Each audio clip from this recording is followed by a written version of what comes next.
You have learned to brutally punish your mind, trap it with environmental engineering, and force it into immediate action in parts 1 through 4.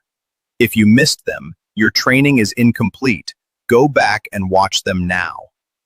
But none of those tactics matter if your mind is secretly waging a violent civil war behind your back.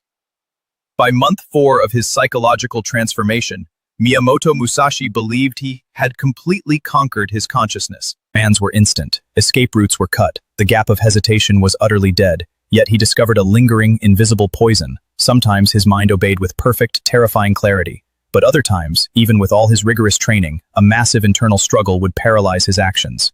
He analyzed his internal state and uncovered a highly disturbing reality. He was not one person. His mind was divided into factions. Part of him desperately wanted to become the greatest, most lethal swordsman in history. This was the warrior self. But another, weaker part of him secretly craved warmth, comfort, and safety. This was the lazy self.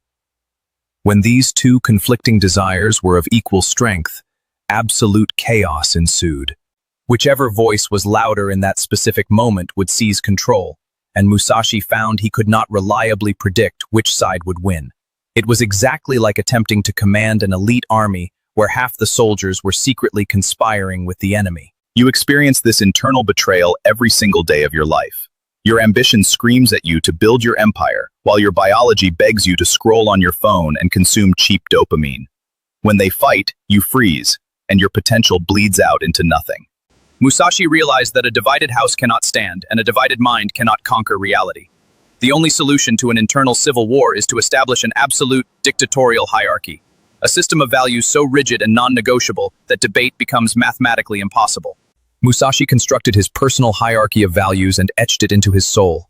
Mastery was placed at the absolute pinnacle, designated as the highest priority of his existence.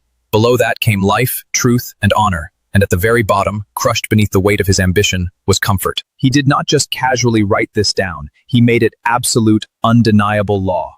From that day forward, when his mind whispered, sleep more, seek comfort, and his decision was, train now, seek mastery, there was zero internal battle.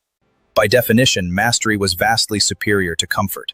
The established hierarchy made the decision instantly. No debate, no civil war, no weighing of equal desires. You must write your own absolute hierarchy today.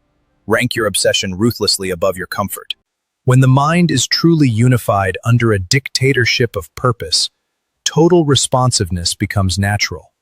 But what happens when you maintain this terrifying level of psychological subjugation for 50 years?